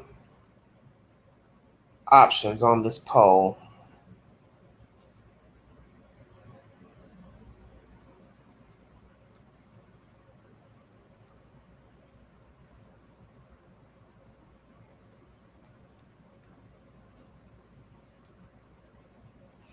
Dr. Grande's opinion that Sean Grayson committed second-degree murder against Sonia Massey. Weigh in. Your options are yes, it was second-degree murder. No, it was not. Not sure. Manslaughter. No arrest. Take the poll. I'm going to go to my community page and read you the results from the polls. Thank you for joining me. Not many people voted, but feel free to take the poll. 16 votes on this question. Sonia Massey suffered from mental illness. The officer should have been aware before knocking on her door, but would it have made a difference? 50% says yes, 38% no, 13% not sure. Disregard Sean Grayson's DUIs. Should he have been recruited? 4% yes, 87% no, 9% not sure. Does Sean Grayson regret or have remorse for unaliving Sonia Massey? 9% yes, 70% no, 20% not sure. Okay. Did Sean Grayson appear uncaring to Sonia Massey? 96% says yes, 4% says isolated incident. Does Sean Grayson have a bad attitude, or he was just irritated with Sonia Massey that fateful morning? Bad attitude, 82%. Irritated at that visit, 12%. Not sure, 16%. Did Sean Grayson work part-time jobs because he couldn't find a full-time one at first? Flip side is that 2 agencies hired him full-time back-to-back, but he left both before Sangamon County took him on. Wanted full-time, 22%. Didn't like one or neither job, 11%. Complaints against him at one or all, 11%. Not sure, 11%. Combination of A, B, and C, 44%. Did Sean Grayson have civil complaints against him? Okay. Sheriff says he does not have knowledge of any complaints against Sean Grayson. True or not? 6% yes, 56% no, 38% not sure. Should Sean Grayson's previous jobs be held against him? 65% yes, 15% no, 20% not sure. Should persons be considered for police academy with misdemeanors of any kind? 48% says yes. Wow. 38% no, 10% not sure, 5% says only one misdemeanor. And then somebody comments that if you have a record, you shouldn't be hired for law enforcement position. There are many other people who can qualify for the job and they don't have any criminal infractions. That's from Riyadh. All right. Sean Grayson has previous DUI convictions and license revoked. Should he have been a police candidate and keep his position after second arrest? Yes, 5%. No, 95%. Why did police tell Sonia Massey's family lies about how she died? Sonia Massey's father asked for Sangamon Sheriff Jack Campbell to resign. Do you agree? 93% of you said yes. 7% of you disagree. What will Sean Grayson's defense be since pleading not guilty to Sonia Massey's murder. Should Sean Grayson have a bail or bond? 6% yes, 94% of you said no. DOJ is assessing Sonya Massey shooting. Once again, I brought you commentary from the family. Speaking, they want justice. DOJ is assessing the situation. President Biden and Vice President Kamala are wanting the George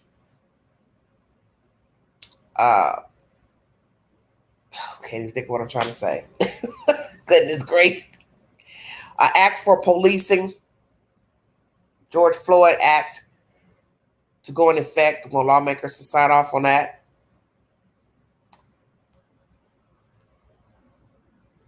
Once again, he has pled not guilty to this crime. Yesterday, I asked you, after watching video, should former Deputy Sean Grayson have been arrested for the murder of Sonya Massey? 87% yes, 7% no, 4% not sure, 1% don't care, 11 comments. Should former Deputy Sean Grayson have been fired? 82% yes, 8% no, 6% not sure, 4% don't care. Should all states have a 1096 police dealt with a person with mental issues show up in 911 calls, police runs, and EMTs logs in their database? 94% yes, 6% says no. Did former Deputy Sean Grayson use excessive force in the murder of Sonya Massey? 88% yes, 6% no, 6% not sure. 64 votes. Let's hear. She has been laid to rest, if you're curious. And now Springfield residents rally to support Sonya Massey's family. NBC News is the source.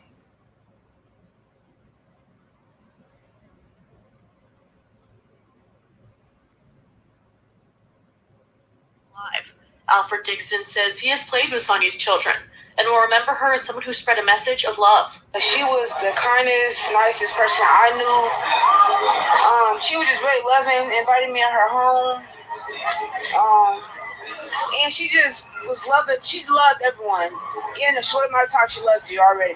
Richie Guyton has been attending Stand With Sonya rallies. He said it's been powerful to be a part of the community coming together in the wake of a tragedy.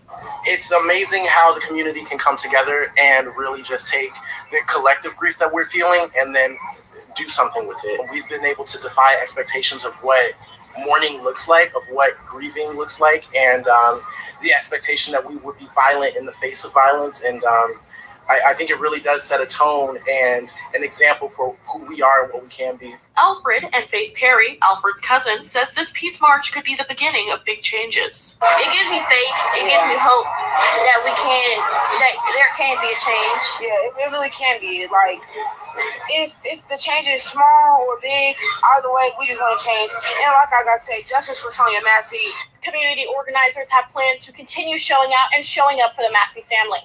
Meanwhile, the Massey family and attorney Ben Crump addressed the community early today. WAND's Ben Mackey shares more from today's press conference. In Springfield, Hannah Flahan, WAND News. Thanks for watching. Stay updated. NBC News is the source. So that was a rally, peaceful rally gathering to celebrate life and for justice for Miss Sonya Massey. What should have been the protocol pertaining to Mr. Sean's reaction? Because that's going to be his defense. I felt threatened by what she said. I thought she was going to throw that pot, and then she threw the pot once she ducked down. But then as you heard Dr. Grande speak, I think she threw it because they moved closer with the gun, so she thought maybe they were going to shoot her, so she threw the pot. But see, that lets you know she's not in her right frame of mind. And you do have people who do know right from wrong, and they still would do something to the officer, throw something. Throwing something at the officer would never work. And then you're talking about boiling water. So that wasn't going to work. So did she throw the water because she thought they were going to shoot her, or she was in fear of her safety? Okay? Because as I said, when you go look at the still frame, you can see the pot in her hand being thrown. What should they have done instead of releasing gunfire? Because it's easy to say coulda, woulda, shoulda. So what would have been the protocol? What does the police department recommend that Mr. Grayson and his partner should have done to deflate what they thought was, or what Sean thought was, a threat? Because I'm not hearing any of that. What would the police department recommend? If you think or thought a person is going to throw a pot of hot water, what should have been the remedy? I'm very curious. I don't know if somebody has a remedy. What somebody has to say, because I really would like to know. I'm going to look at Court TV right quick and see what they're talking about. 1 second. Thank you all so much for joining me. Hope you all are well. Please check my community board for updates. Somewhere Quiet is my movie suggestion for the week. Playing free on Hulu.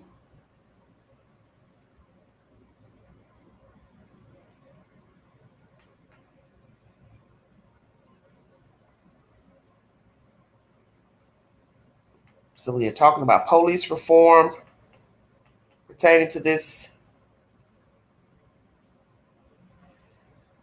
The father says she feared for her safety.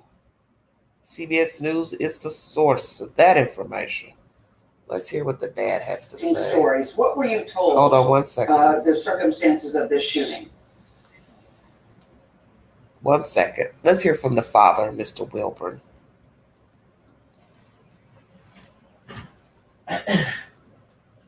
And I think I'll play Court TV as well. So what did she have wrong with her? Exactly. Dr. Grande says schizophrenia, but I haven't read anything that she was schizophrenic thus far in my searches. For some reason I can't get this video to load up. Hold on, everybody.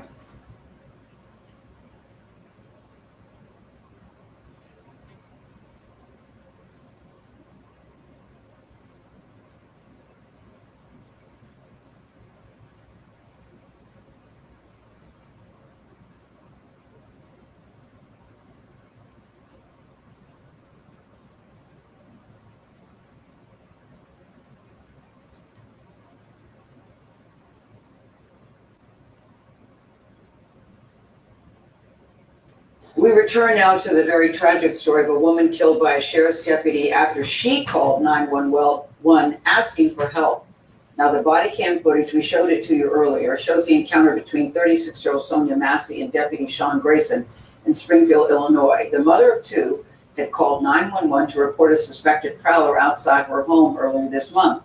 Grayson has pleaded not guilty to first-degree murder. Joining us now is Sonia's father. His name is James Wilburn, along with civil rights attorney Benjamin Crump, who is representing the family. Good morning to you both. I want to start with you, Mr. Wilburn, because this video that we saw earlier was heartbreaking to those of us who didn't even know Sonia. I cannot imagine what it's like for you to have known your daughter the way that you did. And I know when these stories happen, it's just another story in the news. But for you, I always say the victim was somebody's everything. So before we get into the details of the case, please tell us what she was like and what you're missing most about her. Who was she? She was one of my 4 daughters. I don't think that looking at that tape with my old heart from before 2022, I had quadruple heart bypass surgery and I suffered congestive heart failure. Wow. But I don't think my old heart could have taken it. Congestive heart failure. I'm hearing that you were told conflicting stories. What were you told, the circumstances of this shooting? Well, I was never told that it was a deputy-involved shooting. We were under the impression that she was killed by the intruder or some other person from the street or something, and they just went in there and found her dead body. Wow. I did not find out that the deputies killed her until my brother asked for Sonia's address, and I gave it to him. And he said, "Brother, this says deputies involved." And I'm like, "What are you talking about?" But we were all misled to believe that. And then there was a story that this was a self-inflicted gunshot. Oh my goodness. So I think the cover-up started from just right after it happened. Thank God for the body camera footage. It's probably the most horrible and heart-wrenching thing that we've ever seen in our lives. But if it were not for the body cam footage, we would not have known that this occurred. Yes, I say thank goodness too for that body cam footage, because we in the video it clearly shows she was not approaching him with steaming hot water, number one, which is what he said at the beginning. When he was asked about the gun, clearly there was no gun. She had said to the officer, "I rebuke you in the name of Jesus," which seemed to send him off. What do you think she meant? What does that mean? What was going on that you think that she would say those words to him? I think that she feared for her life. There was some premonition that she had. And it seems like he was just an emissary of Satan. And wow, that's what caused him to do what he did. It's just unexplainable. Do you feel like she feared for her safety? Because what I'm trying to understand that's strange about all of this, that it's all this really just about her being mentally ill. Because all this started from a knock on the door. Originally she called, then they come.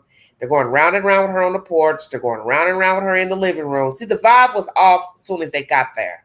The vibe is off because she's mentally ill. And obviously they did not know. From my understanding, they did not know she was ill. And that's what's disturbing, is that they should have known that EMTs had been there earlier. Maybe his behavior and the way he dealt with her could have been a little bit different. As people love to say, if you know better, you do better.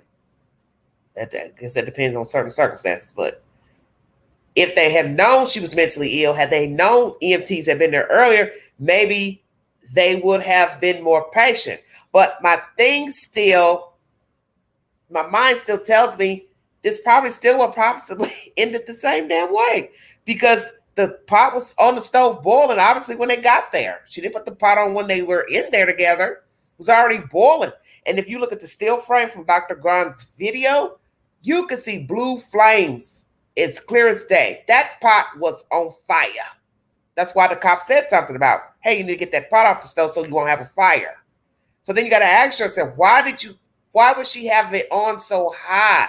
My mind is telling me that possibly there was something going on from earlier with the EMTs. Was her mind telling her to turn that pot on high because they were coming? See, all of that is odd to me. That all this time they're knocking, looking on the property, that pot was on the stove or starting to boil. And nobody's talking about that. When they were first knocking on the door, she did not come to the door. What was she doing? Because now that we know that she's mentally ill, who knows what her mind was telling her to do in the house? See, that's what nobody's focusing on. You're talking about somebody mentally ill. God forbid she was schizophrenic. Okay, excuse me, past tense. Her mind could have been telling her to do anything. Anything. That's why I said that pot was on boil. Why was it up so damn high? So somebody schizophrenic and mentally ill don't even need to be operating a stove. They go to sleep, doze off. She also mentioned that about taking meds and everything when she's standing at the front door. It was a recipe for disaster, in my opinion. And we can't say what coulda, woulda, shoulda, because coulda, woulda, shoulda didn't happen. So we can't say, well, they shoulda did this. All you can say is, well, he shouldn't have shot her. He shouldn't have pulled his gun out. But then what do you recommend? Because we don't even know what would have happened, because it didn't happen. We don't know what would have happened. They just stood there with her talking about a boiling pot. She took the pot off the stove. She's talking about rebuking. See, we don't know what would have happened. But we got that still frame where she did duck down and then she rose back up with the pot, which I thought was bizarre because it's like, if I fear for my safety, I would have taken a pot and put the pot in the sink. Make the exchange while we're talking, duck down. I don't think I'd take a hot pot to the floor. That's bizarre to me. All this whole scenario is strange. Yeah. Attorney Crumpet's lied here. I want to ask you about the reports that Officer Grayson was now working at his 6th police department in just under 4 years. What have you learned about that? And to the point that Mr. Wilburn is making and that Gail was just talking about, what does it say to you that the first thing that we hear Officer Grayson say after he has killed Sonia is, she was coming at me with boiling water? You know, it's just no justification, no matter what he tries to say. We see this video with our own eyes. And Vlad, this is one of the worst videos of a police shooting ever. I mean, he did not have to shoot her. And you see him, even though he's trying to say he wasn't going to have this. I say George Floyd is he actually up there with it. Around the counter and engages to get a better shot. And that's what the state attorney's investigation found, that he actually engaged her. He could have done so many things, just not shoot her in the face. He could have backed up. He could have used taser. I mean, it was the size difference. Vlad and Gail, he's over two times as big as her. She's 5'1", 110 pounds. He's like 6'5", 260 pounds. It's just senseless and god-awful. Ooh, Mr. Crump, it's Tony DeCopel.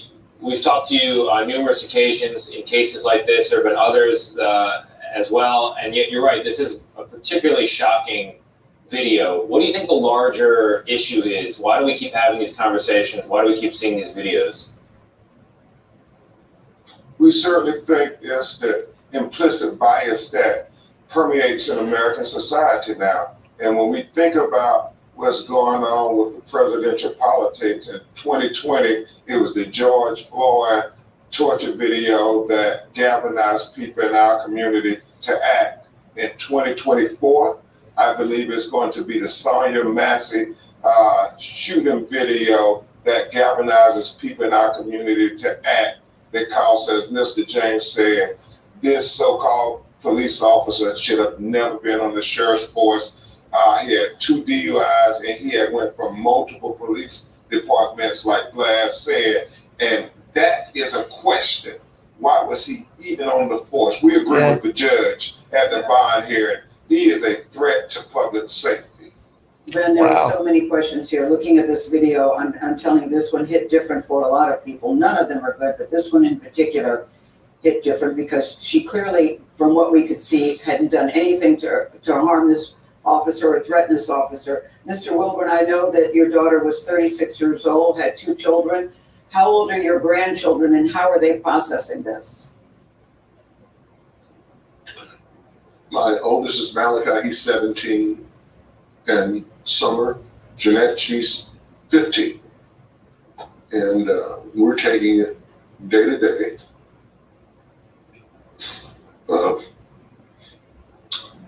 They're having a very hard time.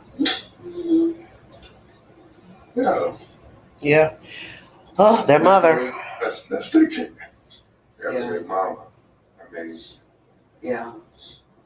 she needed a helping hand. She didn't need a bullet to the face, Gail. Yeah, it is astounding to know that she had called for help and then she ends up the victim in her own home. I still don't understand that.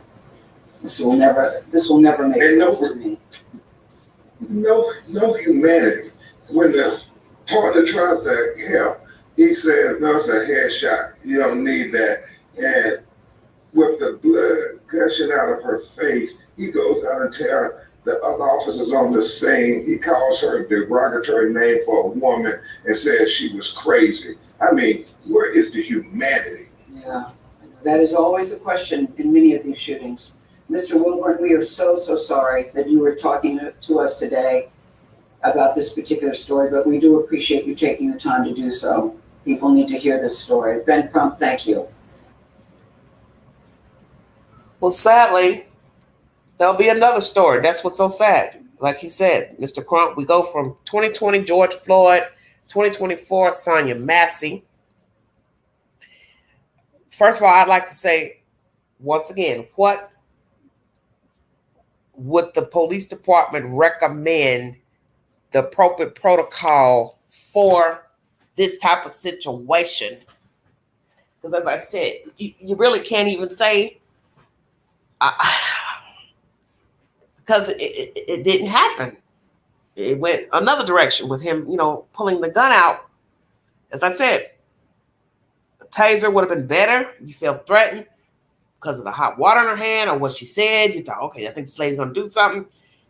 The taser would have been a better option. But like I said, with a taser, electricity, and water, I don't see that being a better option either. Because that could have been a damn explosion with electricity coming out of a taser and a person standing there with, a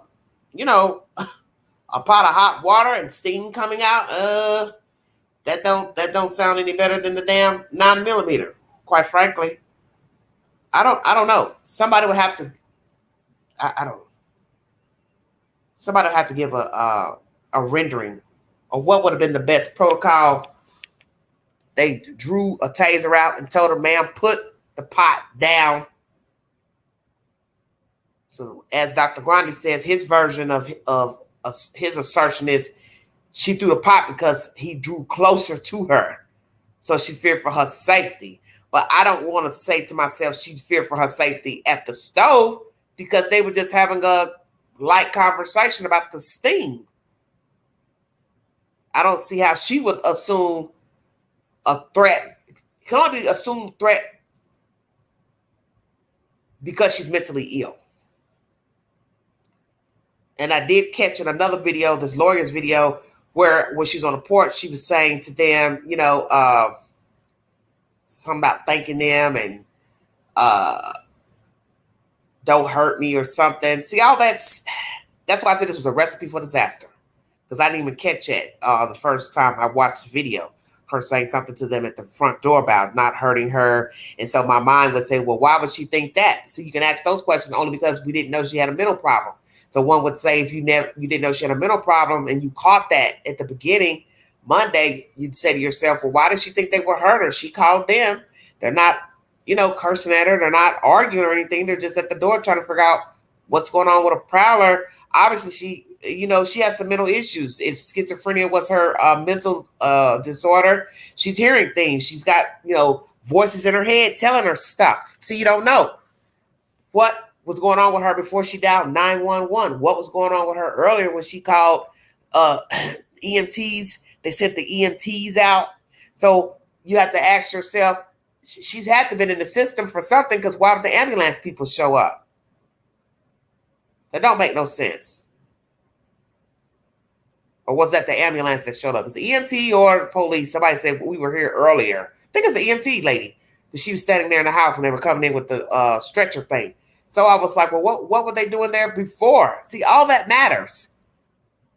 Because these officers should have known she was a 1096. They needed that information. Maybe this would be a different outcome had they known she had mental issues. Somebody was there before they got there, hours before, whatever the timeline is. Will we find out the timeline of the EMTs or whoever went there earlier, the day before? What were they there for? What were the circumstances? How was her behavior? What was the initial call about? Because I'm not hearing any of that. So that's relevant.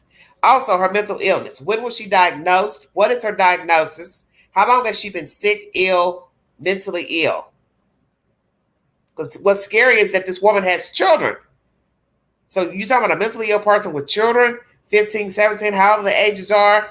Grace of God, they're not small children. Naturally, no one wants to find out that their mother has been brutally murdered by a police officer. But I'm just glad that the children aren't small children. It's not to say that these kids can't grieve their mother or won't grieve their mother. Of course they will. But I'm just glad that these aren't small children. Who has these children now? Who's keeping them? Are they with the grandfather or the grandmother or somebody else? What other issues did she have? Any violence, any criminal records of this young lady? Has she been in trouble with the law? Has she had any other altercations with neighbors? Acting out? I also learned she was unemployed. So many people are going to question, maybe she's getting some type of public assistance with the home. This is a bad story. And as I said before, there'll be another one. This is why I always tell people, when you're engaging with the police, you have to follow instructions. Because if they have never dealt with you on a level of you being a 1096, they don't know you have a mental problem. So I can't say that they knew or didn't know. I know he called during that body cam footage and got confirmation that she was. That's why I said maybe he would have dealt with her differently had he known she had some issues. Then maybe not. Can't say. We don't know. We'll never know. But it needs to be known. It needs to be a database. It needs to come up as soon as the person calls 911, gives their name and their phone number. Oh, we've been to this house before. Then they call the officers to let them know, hey, this is a 1096. Tread with caution. That should be first thing said once the cop gets the call. Same thing with the EMTs. That route, when they get the call to come out as an ambulance, fire department, it's all the same. Everybody should get the same memo. Tread with caution. This person is known to have mental disease, bipolar, schizophrenia, whatever. That way people could be a little more kind. And that's what's been said about his demeanor, that he, was this towering inferno. He was, he seemed agitated. And yes, I think they were agitated because they were already standing out there, 4 minutes or so, knocking on the door. So, hey, we're ready to go. Let's get this party on the road. Then you get inside. We're fumbling around with bags and paperwork, which that was bizarre because I thought, what is she looking for paper for? So that's when I knew that something was wrong with her. That was obvious. I felt that the moment she opened the door. I knew something was wrong with her. And I even said to myself, had I not known that she was already dead, just seeing the video the first time and not knowing she was dead, because when I watched the video, I already knew that she was dead. But I can say if I had watched the video from the first interaction at the door, I still would have had the same assessment. There's something wrong with this lady. When you live in a world, as long as the queen has lived, you can read people. That's why he said what he said to her at the door. Are you sure you're okay? Are you sure you're okay mentally? He knew then. He had an inkling then something was wrong with her. I can say as a spectator watching that video, when she was at the door talking to them, I knew something was wrong with her. Even though I knew she was going to be dead, I knew that something was wrong with her. And that's the whole point. When you're in this line of work, police work, we get it. They're not social workers. They're not mind readers. But you should have some type of discernment to realize the person is under the influence of alcohol, drugs, medication, and or have a mental issue, because everything should be watched. How they move, how they talk, if their speech is slurred, if they're talking around in circles, they don't answer questions, they don't answer a direct question. She didn't do any of that. It was obvious from the moment she opened the door. And another thing that is bizarre, which we now know is probably from the mental illness, she cursed at them when they were knocking. And I was like, okay, what's going on here? So it's like, well, why is she cursing? And she called these people there because she's mentally ill. But maybe they didn't know that. And what's sad is one of them even said at the door, oh, she's not dead in there. Well, she's going to be dead in a couple of minutes. 30 minutes later, she ends up dead. It's almost like, as they said, just a sick irony. Making a comment about her being dead in there because she ain't answering. 30 minutes later, she's dead. She's shot by a cop. The same cop that shoots her, threatens her, shoots her in the face. He shoots her in the eye. Can't get any worse. Should he have been a cop? No, he shouldn't have been a cop. The DUIs, no way he should have been a cop. Period. Even if this incident had never took place with Sonya Massey, Mr. Grayson should have never been a cop. I wasn't even expecting to hear all that. He had DUIs before. All that's crazy to me. The general discharge from the Army, there may have been some issues with that. So this shows me that maybe he had an issue of complying with orders, following protocol.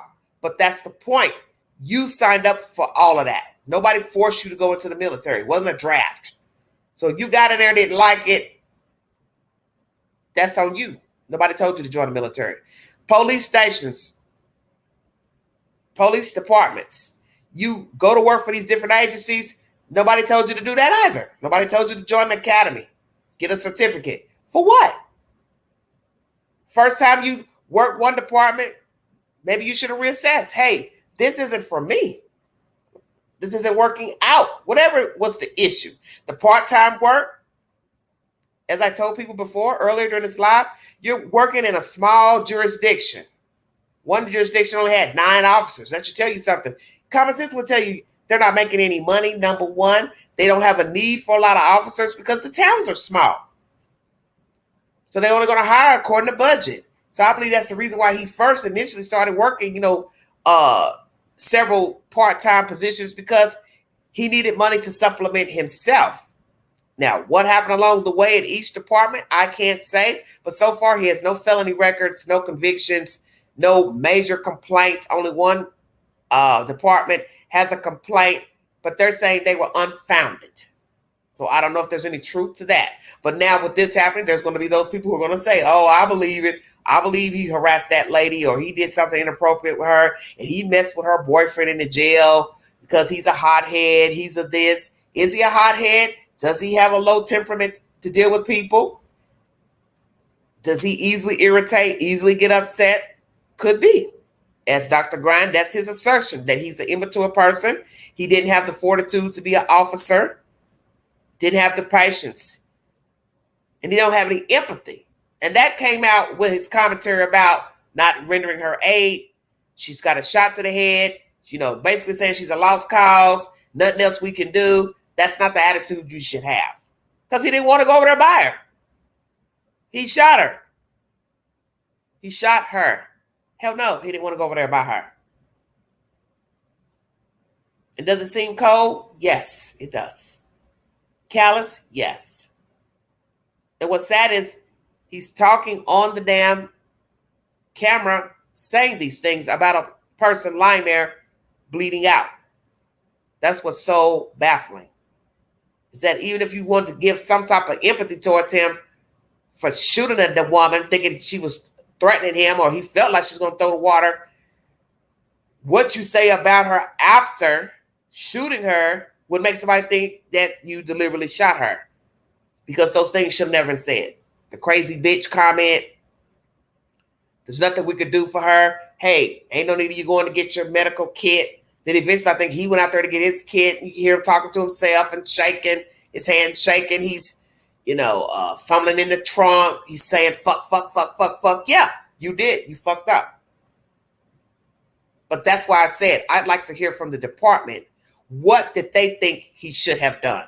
Because people need to hear that. Because this situation may happen again with somebody else. What would be the protocol to be less than 10 feet away from somebody separated by a counter, and you think they're getting ready to throw a pot of hot water on you? What should the officers do? That's it. Lord have mercy. What a mess. Thank you all so much for joining me. Hope y'all have a wonderful week. Once again, my movie suggestion for the week is Somewhere Quiet. I'm also going to check out The Trap. That's going to be coming out August 2nd. So please check your local listings for that movie. It's about a serial killer who has been deliberately trapped inside of a concert because law officials know that he's there and they're trying to trap him in this arena.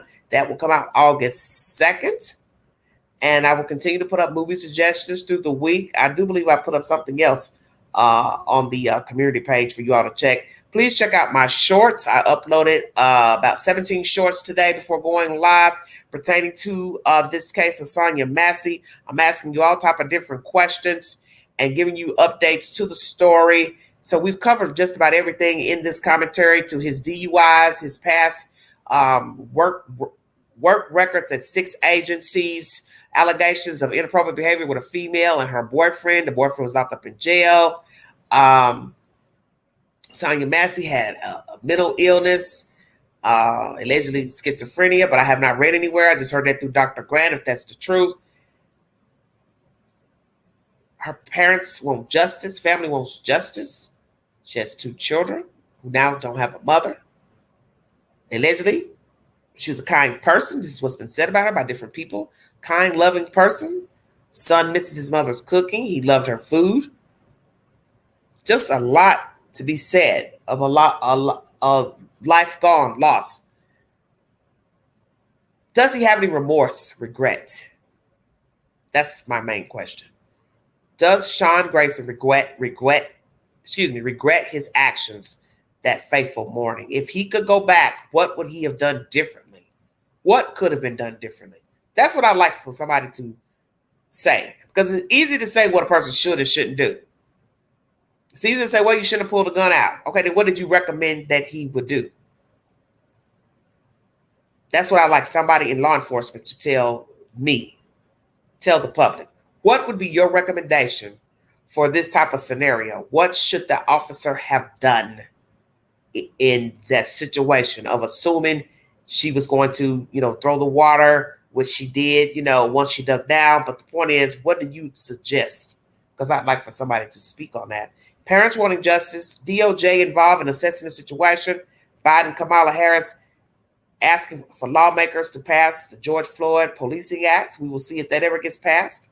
We will see if anything will change according to law enforcement in the state of Illinois and other jurisdictions, according to what happened with Sonya Massey. We will see what's going to happen to Mr. Grayson. He's being held without bail and bond until trial. Don't even know when the trial is going to start. Imagine a trial a year or 2 from now, or 3, and you have to stay in jail. Somebody's got to now go wrangle with his personal effects and belongings, which most people may not care about that. But you understand what I'm saying? You not being able to get out, take care of your business, no bail. That means somebody's got to go in and take care of your personal effects. I'm assuming he probably was a renter, 30 years of age. Did not hear that he had children or was married. Was he dating? Did he have a girlfriend? Lots of questions. But I'm sure he's sick inside of that jail because he can't get out. And now he's on the other side of the coin. But he's been in that place before, has he not? He's been arrested for DUI. Don't know how much jail time he did originally, because most people, have money. They can bond themselves out for a DUI charge. Probably didn't have to pay a lot to get out of jail. But now he's fully in there. It's one thing to just get arrested and you're sitting there for a day until you get a bondsman or a couple hours. He's now in there with inmates. And I'm sure he probably fears for his safety. He's a big guy. I'm sure he can hold his own. But you understand what I'm saying? It's not a place I'm sure he wants to be, but some will feel, well, he deserved to be there. He put himself there. State of Illinois said he deliberately unalived Miss Massey, first-degree murder. Dr. Grant says he believes it's second-degree murder because he felt threatened. You entitled to your opinion. Take the poll on my community page. If you believe it's first-degree or second-degree, I will pull that information up. Check the polls one more time before I check out of here to see how you all voted. 23 votes. Dr. Grant's opinion that Sean Grayson committed second-degree murder against Sonya Massey. 91% of you do agree that it's second degree, not first degree. Not sure, 4%. Manslaughter, 4%. No arrest, 0%, 23 votes. So not a lot of votes.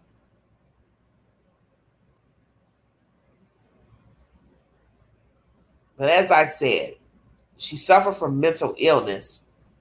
Officers should have been aware before knocking on the door.